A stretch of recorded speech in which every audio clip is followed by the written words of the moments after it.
উলুবাৰী প্ৰগতি মহিলা সমতা সংঘৰ ৰূপালী জয়ন্তী উৎসৱৰ আজি আমাৰ মুখ্য দিন তথা দ্বিতীয় দিনৰ প্ৰথম কাৰ্যসূচী আমাৰ অতি আকৰ্ষণীয় কাৰ্যসূচী সাংস্কৃতিক শোভাযাত্ৰাত অংশগ্ৰহণ কৰা সকলোলৈকে আমি আন্তৰিক অভিনন্দন কৃতজ্ঞতা আৰু শুভেচ্ছা জনাইছোঁ। আমি সাংস্কৃতিক শোভাযাত্ৰাৰ প্ৰথম কাৰ্যসূচী আমাৰ এই উদ্বোধন অনুষ্ঠান আমি ৰাখিছোঁ। উদ্বোধন কৰিবলৈ আমি নিমন্ত্ৰণ কৰি আনিছিলোঁ উলুবাৰী গাঁৱৰ অতি সন্মানীয় জ্যেষ্ঠ ব্যক্তি উলুবাৰী মীন পালন সমবায় সমিতিৰ প্ৰতিষ্ঠাপক সভাপতি শ্ৰীযুত ধাতুৰাম ডেকা। তেখেত আহি আমাৰ 9 বজাতে আহি উপস্থিত হৈছে। আমি তেখেতক কৃতজ্ঞতা জনাইছোঁ আৰু তেখেতক আমি অনুষ্ঠান উদ্বোধন কৰাৰ আগমুহূৰ্তত এখনি ফুলাম গামোচাৰে আদৰণি জনাবলৈ বিচাৰিছোঁ। আদৰণি জনাব উলুবাৰী প্ৰগতি মহিলা সমতা সংঘৰ সন্মানীয় সম্পাদিকা শ্ৰী জোনমণি বৰুৱাই।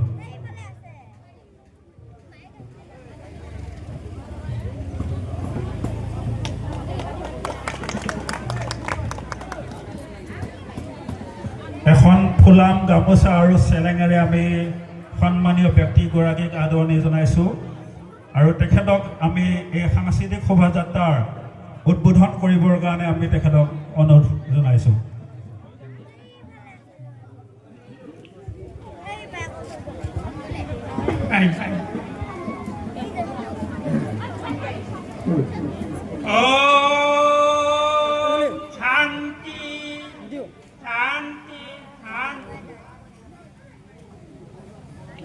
মই এই শোভাযাত্ৰা আৰম্ভ কৰিব উদ্বোধন কৰিব ওলাইছোঁ। উলুবাৰী প্ৰগতি গোটত এই উৎসৱটো উদযাপন কৰিবলৈ ওলাইছে, তেওঁলোকক অশেষ আমি ধন্যবাদ দিছোঁ আৰু আমাৰ সকলোৱে যাতে এই উৎসৱটি ধুনীয়াকৈ পৰিৱেশ আলোচনাটো শোভাযাত্ৰা শুভ কৰে, তাৰ কাৰণে সকলোৰে ওচৰত মই আশীষ বিচাৰিছোঁ। এই যদুপতি মই মূঢ়মতি নেজানো সেৱা তোমাৰ, কেৱলে তোমাৰ শৰণ পংকজি শৰণ কৰিম। এই শুভ কাৰ্যভাগ কৰিবৰ কাৰণে মই এটা সাংস্কৃতিক শোভাযাত্ৰা আৰম্ভ কৰিবৰ কাৰণে শংকৰ গুৰুৰ এই ভতিমা ফাটিয়েদি আৰম্ভ কৰিব ওলাইছোঁ। নমো নমো নাৰায়ণ প্ৰসন্ন হৈ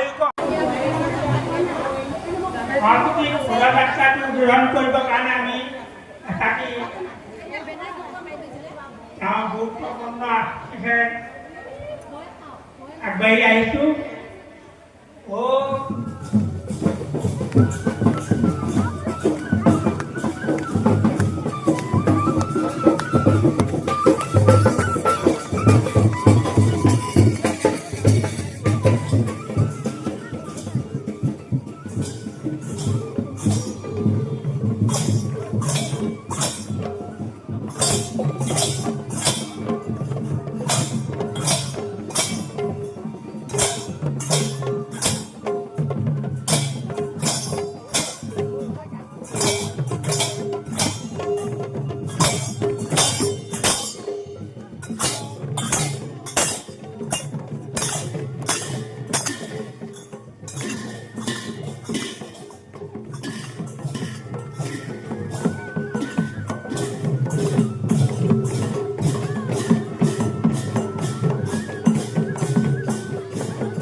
নমস্কাৰ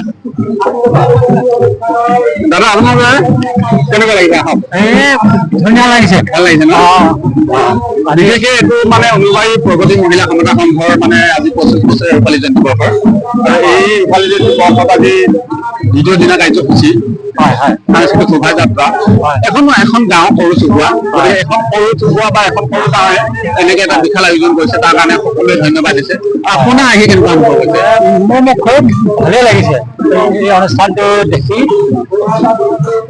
ৰূপালী জয়ন্তীটো পতাৰ কাৰণে মই আশীৰ্বাদে কৰিছোঁ যাতে পিছলৈকে যাতে আগবাঢ়ি যাব পাৰে ধন্যবাদ কেনেকুৱা লাগিছে আজি ভাল লাগিছে ভাল লাগিছে কওক দুআষাৰ আজি কেনেকুৱা অনুভৱ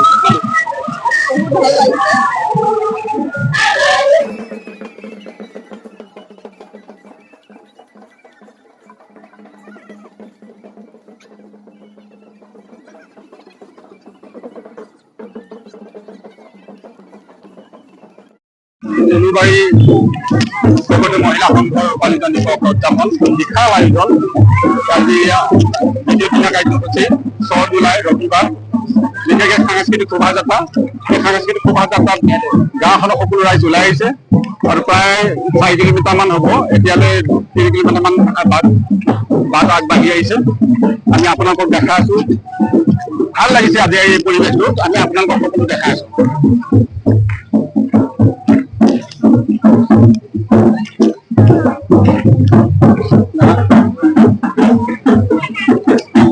শোভাযাত্ৰাটোত অংশগ্ৰহণ কৰি কেনেকুৱা লাগিছে বহুত ভাল লাগিছে কেনেকুৱা লাগিছে ভাল লাগে না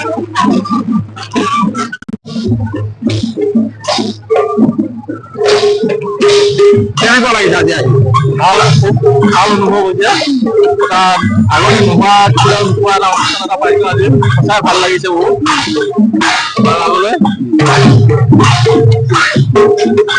আজি শোভাযাত্ৰাটো অংশগ্ৰহণ কৰি কেনেকুৱা লাগিছে ভালে লাগিছে বাৰু প্ৰায় আমি দেখিছো বিহু নৃত্য হওক তিৱা নৃত্য আমাৰ সত্ৰীয়া সংস্কৃতি ঢোল পাতল এইবিলাকো চলি আছে গতিকে আহি কেনেকুৱা লাগিছে আহি ভালে লাগিছে বিশেষকৈ আমি বিশেষকৈ আজি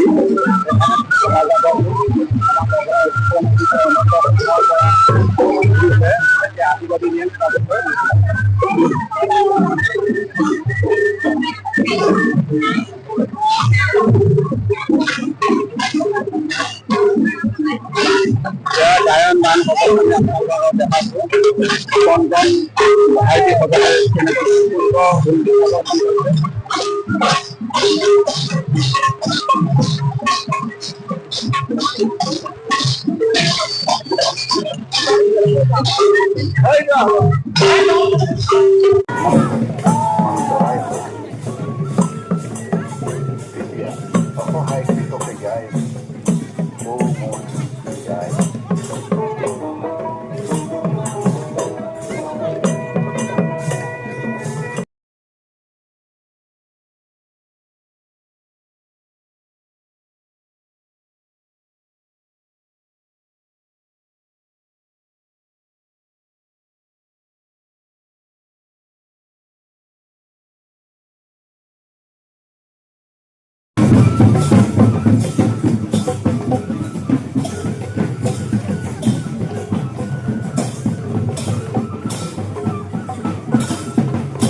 ধন্যবাদ আজি এই ৰূপালী জয়ন্তী বৰ্ষত যে বিশেষ সাংস্কৃতিক শোভাযাত্ৰা যি আয়োজন কৰিছে এই শোভাযাত্ৰাত অংশগ্ৰহণ কৰি কেনেকুৱা লাগিছে প্ৰাক্তন সম্পাদিকা হিচাপে একদম বুজাব নোৱাৰা এটা অনুভৱ হৈছে।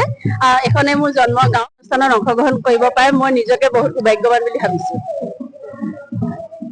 বহুত ভাল লাগিছে এই অনুষ্ঠানটোত অংশগ্ৰহণ কৰি। আমাৰ সেই আগৰ দিনৰ কথালৈ মনত পৰিছে। আমি যেতিয়া এই অনুষ্ঠানটোৰ লগত জড়িত হৈছিলো তেতিয়া 18-19 বছৰ আছিল তেতিয়া বয়স। আমাৰ মাহঁতে প্ৰথম আৰম্ভ কৰিছিলে এইখিনি। মা বৰ্তমান ঢুকাল বাৰু। এতিয়া তেওঁলৈও মনত পৰিছে এইবিলাক হেৰিলৈ। এতিয়া খুব ভাল লাগিছে এই পৰিৱেশটো।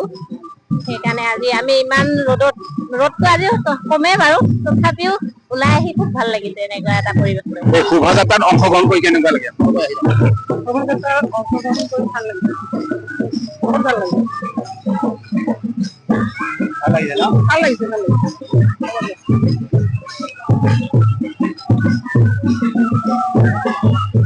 কেনেকুৱা লাগিছে অংশগ্ৰহণ? ধুনীয়া লাগিছে। ৰ'দতো কষ্ট লগা নাই, ভাল লাগিছে।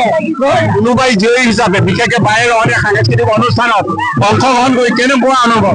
বহুত ভাল লাগিছে, বহুত বহুত বহুত ভাষাৰে ক'ব নোৱাৰো, বহুত ভাল লাগিছে। ধন্যবাদ। ধন্যবাদ।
সভাৰ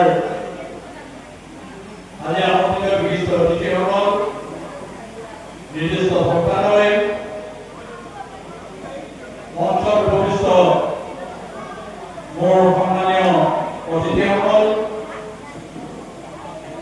উলুবাৰী প্ৰগতি সংঘৰ সন্মানীয় সঁচাকৈ বহুত ভাল লাগিছে, কাৰণ যিহেতুকে আজি ইয়াত বিষয়টোৱে বৰ স্পৰ্শকাতৰ, কাৰণ ইয়াত মহিলা সংঘই আজি 25 বছৰ দেওনা পাৰ কৰিছে, তেখেতসকলে ৰূপালী জয়ন্তী পাতিছে আৰু তেওঁলোকে এই সমাজখনক মহিলাসকলে সবলীকৰণ হৈ কেনেকৈ সমাজখনক বিভিন্ন দিশত আগুৱাই নিব পাৰে এই প্ৰয়াস কৰি তেখেতসকলে আজীৱন চেষ্টা কৰি আছে। বহুত প্ৰত্যাহ্বান থাকে সমাজত, কাৰণ যিহেতুকে মহিলাসকলক বুলি ক'লে বহুতে বেলেগ দৃষ্টিৰে চায়, গতিকে আজি এই উলুবাৰী মহিলাসকলে যে সেইবিলাক নেওচি তেখেতসকলে সমাজখনক শৈক্ষিক দিশত, সামাজিক দিশত আৰু অন্য দিশত আগবঢ়াই নিবৰ কাৰণে প্ৰয়াস কৰিছে, সেই লোকসকলে সঁচাকৈ ভাল লাগিছে।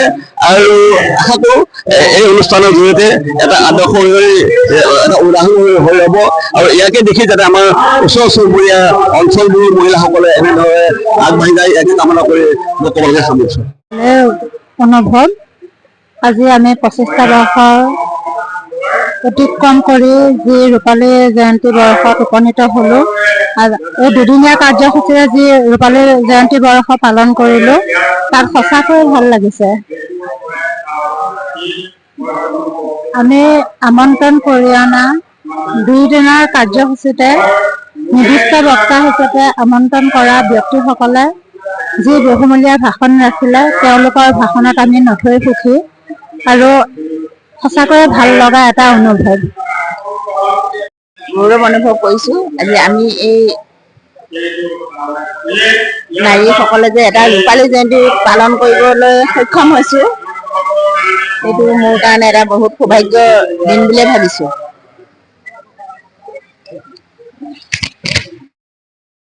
যিহেতু এই অনুষ্ঠানটো আমাৰ উলুবাৰী প্ৰগতি মহিলা সমতা সংঘই এটা যে এটা আদৰ্শ আমাৰ মাজত দাঙি ধৰিছে, সঁচাকৈয়ে ভাল লাগিল। আৰু আৰম্ভণিৰ পৰা মই যেতিয়া সোমোৱাৰ লগে লগে শোভাযাত্ৰা আহি পাইছে আৰু শোভাযাত্ৰাত যি এটা শোভনীয় পৰিৱেশ দেখিলোঁ, সেইটো সঁচাকৈ বৰ আদৰণীয় আৰু মোৰ বৰ ভাল লাগিল। আচ্ছা, মই আৰু এটা কথা আপোনাক সুধিম, বিশেষকৈ স্মৃতি গ্ৰন্থখনৰ সন্দৰ্ভত সুধিম আপোনাক। উলুবাৰী গাঁও এটা চুবুৰীতে এখন স্মৃতি গ্ৰন্থ মানে সৰ্বাংগ সুন্দৰ কৰাত নিশ্চয় অসুবিধা আছে। আমিও ভবা নাছিলোঁ ইয়াত যে আমাৰ কবি বা লিখক ওলাব বুলি। বহু কষ্ট কৰি যেতিয়া এইটো আমাৰ আলোড়নটো হৈ গ'ল, তেতিয়া কিন্তু স্বতঃস্ফূৰ্তভাৱে সকলোৱে কবিতা, গল্প, প্ৰবন্ধ এইবিলাক লিখি দিছে। গতিকে সেই সন্দৰ্ভত আপুনি কি ক'ব? এই সন্দৰ্ভত মই কম, লক্ষীনাথ বেজবৰুৱাও এজন বিখ্যাত সাহিত্যিক আছিল, কিন্তু তেওঁ প্ৰথমতে সাহিত্য সম্পৰ্কত একো নাজানিছিল। শেষত পৰিয়ালবৰ্গই লগ লাগি লক্ষীনাথ বেজবৰুৱাক ক'লে, এটা ৰুমৰ ভিতৰত সোমোৱাই তালা লগাই বন্ধ কৰি ক'লে, আজি কিবা এটা নিলেখালৈকে বাহিৰত তালা খোলা নহ'ব। এই বুলি যেতিয়া বাধ্যবাধকতা কৰালে, তেতিয়া লক্ষীনাথ বৰুৱাই ধুনীয়া ধুনীয়া সাহিত্যৰ সৃষ্টি কৰিলে। ঠিক তেনেকৈ আজি যদিও আমাক এটা প্ৰশ্ন আহিছে যে এখন গাঁও, এটা চুবুৰী, এই গাঁওখন বা চুবুৰীখিনিয়ে অকল মহিলাখিনিয়ে পুৰুষখিনিয়ে লগ লাগি এখন স্মৃতি গ্ৰন্থৰ দৰে এখন মহান কিতাপ লিখিব পাৰিবনে? ইয়াক চফা কৰি উলিয়াব পাৰিবনে? ইয়াক সৰ্বাংগ সুন্দৰ কৰি তুলিব পাৰিবনে? নিশ্চয়। আজি দেখিলোঁ সঁচাকৈ মই ইয়াতে এখন যদি অতি বহলীয়াও হোৱা নাই, তথাপিতো এখন সুন্দৰ মূল বিষয়বস্তু কেইটামানৰ ওপৰত এই স্মৃতি গ্ৰন্থ এখন লিখা হৈছে আৰু এইখন সঁচাকৈ সুন্দৰ হৈছে। নিজকে ধন্যবাদ দিছোঁ। মহিলা সমতা ছ'চাইটি সংঘ উলুবাৰীয়ে যিটো প্ৰচেছ আজি হাতত ল'লে, 25 বছৰীয়া সি ৰূপালী জয়ন্তী উদযাপন কৰিলে। গতিকে তেওঁলোকৰ যি সফলতা এই অনুষ্ঠানটো পৰিসমাপ্তি ঘটিছে, আমি তেওঁলোকক ধন্যবাদ দিছোঁ আৰু আমি নিজেও এই সভাত উপস্থিত থাকি কৃতজ্ঞ হৈছোঁ। বিশেষকৈ তেওঁলোকৰ যিটো কাৰ্যক্ৰমণিকা আমাক ঘৰৰ ওচৰৰ যিখন ছ'চাইটি তেওঁলোকৰ মহিলা সমতা সংঘ আমি দেখি আছোঁ 25 বছৰ ধৰি তেওঁলোকৰ কাৰ্য দেখি আছোঁ কেনেধৰণে তেওঁলোকে এই ছ'চাইটি সবল কৰিবৰ কাৰণে নাৰীজাতিক জাগৰণ কৰিবৰ কাৰণে প্ৰচেষ্টা হাতত লৈছে সেইটো আমি নিশ্চয় দেখি আছোঁ। তাৰপৰা আজি এই যিখন স্মৃতি গ্ৰন্থ সেই স্মৃতি গ্ৰন্থখনৰ যিটো নামাকৰণ বৰ্ণাঢ সেই বৰ্ণাঢটো দিয়াত মই যথেষ্ট আনন্দিত হৈছোঁ কিয়নো এই বৰ্ণাঢৰ লগত আমি সৰুৰ পৰাই জড়িত। মোৰ ঘৰৰ ওচৰতে কন্যাকণা পাহাৰৰ লগতেই সেই বৰ্ণাঢ আছিল। আমি আগতে গ'লে গৰু বিচাৰি গ'লে যে বৰ্ণাঢৰ ওপৰত গৰু আছে তাত গৰু বিচাৰি যাওঁ। তাত আম গছ কিছুমান আছিল ডাঙৰ ডাঙৰ আম গেলি আম বা আন্ধৰু আম বুলি কয় সেই আম খাবলৈ যাওঁ বৰ্ণাঢৰ পৰাতে খাওঁ। গতিকে সেই বৰ্ণাঢ বুলি কোৱা সেই জেগাখিনি আমাৰ সুপৰিচিত। তাৰোপৰি সেই বৰ্ণাঢৰ এটা বৈশিষ্ট্য আছে সেইখিনি সময়ত উলুবাৰী ৰাইজে পুৰণি দিনৰ কথা তাৰ পৰা পানী আনে আৰু মহিলাসকলে তাতে কাপোৰ কানি ধুৱে দা পাতি কাপোৰ মেলি দিয়ে। আমি সেই প্ৰত্যক্ষ কৰিছোঁ সৰুৰ পৰাই দেখিছোঁ। গতিকে এই যে নামটো দিলে বৰ্ণাঢ স্মৃতি গ্ৰন্থখনক সঁচাকৈ সেইটো সফল হৈছে। মই আজি খুবেই সুখী খুবেই আনন্দিত। উলুবাৰীত আজি 25 বছৰ আগতে জন্ম হোৱা এই অনুষ্ঠানটোৱে সুদীৰ্ঘ 25 বছৰ এটা দীঘলীয়া পৰিক্ৰমা শেষ কৰি তেখেতসকলে উলহ মালহেৰে যিটো অনুষ্ঠান আয়োজন কৰিলে সেইটো খুব আদৰণীয়। তাতোতকৈ প্ৰশংসনীয় কাম এটা কৰিলে যে তেখেতসকলৰ এই বৰ্ণিল যাত্ৰাত যিবোৰ অভিজ্ঞতা যিবোৰ স্মৃতি সেইবোৰ ৰোমন্থনৰ কাৰণে এখন বৰ্ণাঢ নামৰ স্মৃতি গ্ৰন্থ প্ৰকাশ কৰিছে। এইটো সুন্দৰ ব্যৱস্থা আৰু ইয়ে এটা আদৰ্শ হওক। আৰু এই বৰ্ণাঢৰ লগে লগে আমি এটা কথা অনুভৱ কৰিছোঁ যে উলুবাৰীৰ দৰে গাঁৱত লেখা মেলা কৰা অৰ্থাৎ সাহিত্য চৰ্চা কৰা মানুহৰ অভাৱ নাই। আৰু এই ব্যৱস্থাটো যদি আমি অতীতলৈ ৰাখোঁ তেতিয়াহ'লে নিশ্চিতভাৱে ইয়াত আমি সাহিত্যিক আমি সৃষ্টি কৰিব পাৰিম আৰু উলুবাৰীৰ কাৰণে ই এটা আমাৰ গৌৰৱময় অধ্যায় হ'ব বুলি মই মহিলা সমতা সংঘটোৰ জন্ম আমাৰ উলুবাৰী গাঁৱতে জন্ম। এক প্ৰকাৰে ক'বলৈ গ'লে এই প্ৰগতি মহিলা সংঘৰ জন্মদাতা আইগৰাকীও আমাৰ ঘৰখনৰ। গতিকে প্ৰথম এটা সন্তান যেনেকৈ হস্পিটেলত জন্ম হয় আমাৰ ঘৰখনতে এই প্ৰগতি মহিলা সমতা সংঘটো জন্ম হৈছিলে এদিন। কিয়নো সেই সময়ত আজি 25 বছৰ আগতে আমাৰ সমাজ ব্যৱস্থাত নাৰীসকলৰ স্বাধীনতা বহুত কম আছিল। যিটো নেকি আমাৰ ঘৰৰ আইগৰাকীয়ে এনেকুৱা কিছুমান নাৰীজনিত অসুবিধা ভোগ কৰি তেওঁ ওতঃপ্ৰোতভাৱে এই আঁচনিটোৰ লগত জড়িত হ'বলৈ নিজে ইচ্ছা কৰি তেওঁৱে পৰিচালনা কৰি তেওঁৱে লোক লৈ এই সংগঠনৰ জন্মদিনটোত আগবাঢ়ি গ'ল আৰু আমি বহুখিনিও আমি সহায় কৰিলোঁ। গতিকে আজি এই উলুবাৰী জয়ন্তী অনুষ্ঠানটো আমি যথেষ্ট সুখী হৈছোঁ আৰু এই মুকলি সভা অনুষ্ঠিত কৰা কি কয় উদ্বোধন কৰিবলৈ পাই মই নিজকে বহুত ধন্য মানিছোঁ। ধন্যবাদ। দুদিনীয়া ৰূপালী জয়ন্তী উৎসৱত যিবিলাক কাৰ্যসূচী ৰূপায়ণ কৰা হৈছিল সেই সমূহ কাৰ্যসূচী সফলভাৱে ৰূপায়ণ হৈছে আৰু আজি আমাৰ একেবাৰে ৰাতিৰ সাংস্কৃতিক সন্ধিয়াৰ শেষৰ কাৰ্যসূচীটো আমাৰ এই 25 বছৰীয়া এই কাৰ্যকালৰ যি ৰূপালী জয়ন্তী উৎসৱটি ইতিমধ্যে আমাৰ হৈ গৈছে সম্পূৰ্ণ। গতিকে এই ৰূপালী জয়ন্তী অনুভৱ বুলি ক'লে সঁচাকৈ এক সুকীয়া অনুভৱ, যিটো অনুভৱ আমি ভাষাৰে প্ৰকাশ কৰিবলৈ অকণমান অসুবিধা যেন লাগিছে। মানে গতিকে এই দুদিনীয়া অনুষ্ঠানটো সাফল্যমণ্ডিত কৰাত সৈনিকৰ দৰে ভূমিকা গ্ৰহণ কৰা উলুবাৰী যুৱ সংঘৰ বিষয়ববীয়াসকলক আমি দেখিছোঁ। গতিকে আপুনি এই অনুষ্ঠানটোত অংশগ্ৰহণ কৰি কেনেকুৱা অনুভৱ হৈছে বা সাফল্যমণ্ডিত কিমান শতাংশ হৈছে বুলি আপুনি ভাবে? নমস্কাৰ। পোনপ্ৰথমে উলুবাৰী প্ৰগতি মহিলা সমতা সংঘৰ সমূহ বিষয়ববীয়া তথা সদস্যলৈকে মই আন্তৰিক অভিনন্দন জ্ঞাপন কৰিছোঁ। আজি সুদীৰ্ঘ 25 বছৰ কাল এটা অনুষ্ঠান আগবাঢ়ি যাবলৈ যিমানখিনি মানুহৰ সহায় সহযোগিতাৰ প্ৰয়োজন হয় এটা ভাল পদক্ষেপেৰে আজি এই অনুষ্ঠানটি আগবাঢ়ি গৈছে। তেনেস্থলত আজি অনুষ্ঠানটো 25 বছৰত ৰূপালী জয়ন্তী বৰ্ষ হিচাপে উদযাপন কৰিবলৈ তেওঁলোকে মনস্থ কৰিছিল। ঠিক সেইদৰে আজি দ্বিতীয় দিনাখনো আমি এটা ওতঃপ্ৰোতভাৱে জড়িত হৈ এটা কথা অনুভৱ কৰিছোঁ যে এই অনুষ্ঠানটি আগবাঢ়ি যোৱাৰ ক্ষেত্ৰত মহিলাসকলৰ অগ্ৰণী ভূমিকা পৰিলক্ষিত হৈছে। কিন্তু এটা কথা অতি দুৰ্ভাগ্যজনক বুলি মই ভাবোঁ, কাৰণ অনুষ্ঠানটি পতাৰ পিছত যদি মহিলাসকলে নিজেই এই সময়খিনি যদি আমি এখন সভাত দিব নোৱাৰোঁ, অতিকৈ লজ্জাজনক কথা। আজি যিহেতু এখন মুকলি সভা আছিল, এই মুকলি সভাখিনিত আমি সেই সময়খিনি দিব নোৱাৰা হেতুকে যিহেতু মোক প্ৰশ্ন কৰিছে যে কিমান শতাংশ সাফল্যমণ্ডিত হৈছে, গতিকে মই ক'ব নোৱাৰিম যে 100% এই সাফল্যমণ্ডিত হৈছে। বাকী কাৰ্যসূচীখিনি সম্পূৰ্ণভাৱে সুচাৰুৰূপে পৰিচালিত হৈ গৈ আছে। কিন্তু এই আমি সভা সমিতিত যেতিয়া আমি মিটিঙত বহোঁ, তেতিয়া মানুহৰ উপস্থিতিৰ হাৰটোৱে অতি মনটো সেমেকা কৰি তোলে। যিহেতু উদ্যোক্তাসকলে এটা অনুষ্ঠান আয়োজন কৰে তেওঁলোকৰ এটা মনৰ প্ৰচেষ্টাৰে, কিন্তু যিখন নিমন্ত্ৰিত অতিথি আহে তেওঁলোকেও এটা বুকুত বান্ধি আহে যে আমি তাত গৈ কেইবাষাৰ কথা ক'ম। কিন্তু সেইখিনি সময়ত যদি তেওঁলোকে আহি পেলাই এটা ভাল পৰিৱেশৰ সন্মুখীন নহয়, তেনেস্থলত তেওঁলোকৰো মনটো অকণমান হ'লেও তেওঁলোকে দুখজনকভাৱে তেওঁলোকৰ দুখ প্ৰকাশ কৰে। গতিকে অনুষ্ঠানটো মই 100% সাফল্যমণ্ডিত হৈছে বুলি বিষয়ববীয়া আছিল চাগে, নিশ্চয় কৃষি সমাধিকা চাগে। আজি কিমান বছৰ আগত?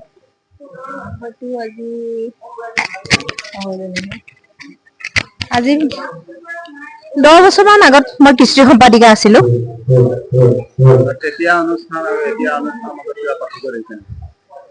তেতিয়া অনুষ্ঠানৰ মাজত আৰু এতিয়া অনুষ্ঠানৰ মাজত বহুতে পাৰ্থক্য আছিল।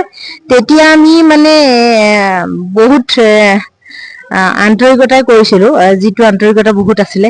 এতিয়া অলপ কিছু কম দেখিছোঁ, মানে বিভিন্ন ধৰণৰ সমস্যাৰ ক্ষেত্ৰতো হ'ব পাৰে, কাৰণ প্ৰত্যেকেই অকলশৰীয়া, প্ৰত্যেকেই নিজেই ঘৰখন চম্ভালি আহিব পাৰে।